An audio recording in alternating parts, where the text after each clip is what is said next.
Vous écoutez Europe 1, il est 11h30. Le journal de la santé avec Elisabeth Assayag. Les régimes ultra-protéinés, c'est terminé. Place à du bon sens et aux applications smartphone. Une révolution dans la cosmétique. Des scientifiques américains viennent de mettre au point un produit miracle qui élimine les rides et soigne l'eczéma. Et puis, c'est prouvé, vivre au bord de la mer réduit le stress. À 2 mois des vacances d'été, certains veulent perdre un peu de poids et désormais, les régimes se sont transformés. Faire un régime pour afficher la plus belle des silhouettes sur les plages, mais les régimes ne sont plus ce qu'ils étaient. Le marché des régimes, qui représente plus de 1,5 milliard d'euros chaque année en France, est en plein bouleversement.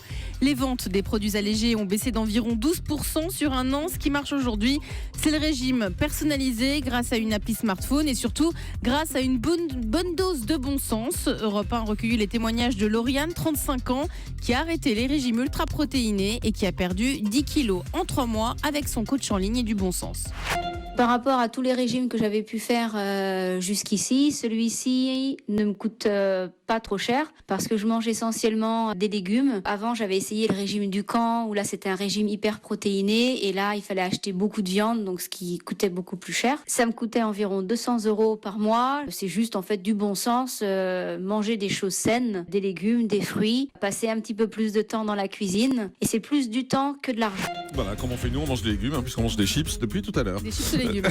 Un produit américain mis au point pour offrir une deuxième peau et éliminer les rides. Des scientifiques américains du MIT de Boston ont mis au point un nouveau produit qui retend temporairement les tissus de la peau et peut donc éliminer les rides. Ces résultats ont été publiés dans la revue Nature Materials.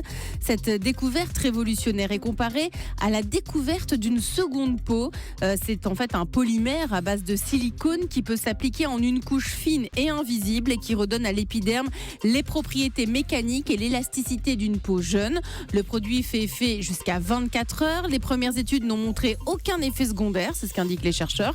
Ce produit sera également très efficace pour traiter l'eczéma ou le psoriasis, 2 maladies qui assèchent la peau.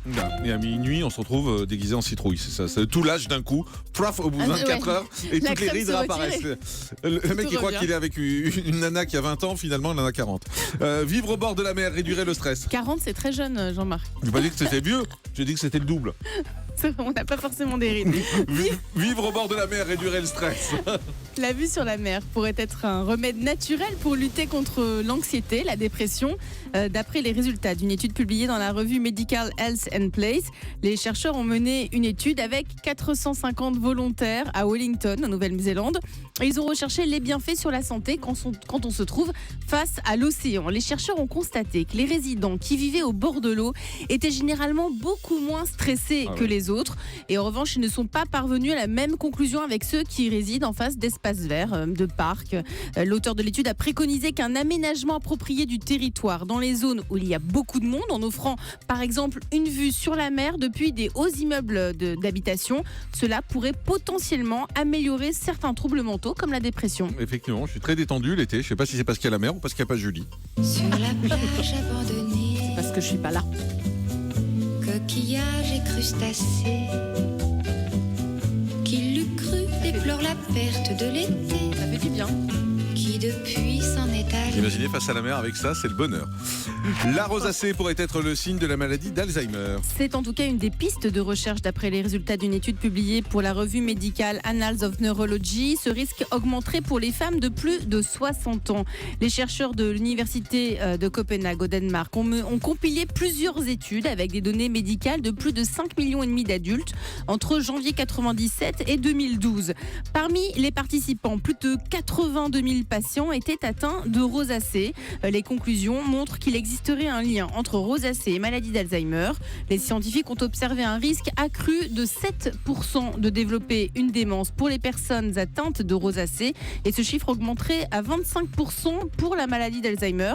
Pour les chercheurs, ce sont les femmes de plus de 60 ans qui sont les plus touchées. Allez, on termine avec le chiffre du jour.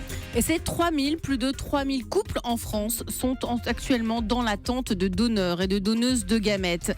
Les centres de PMA ont besoin de 900 donneuses et de 300 donneurs. Et c'est pour cela qu'à partir du 19 mai, l'agence de biomédecine lance une nouvelle campagne sur le don d'ovocytes et le don de spermatozoïdes en partenariat avec les centres de procréation médicalement assistée. Merci beaucoup Elisabeth Assayag.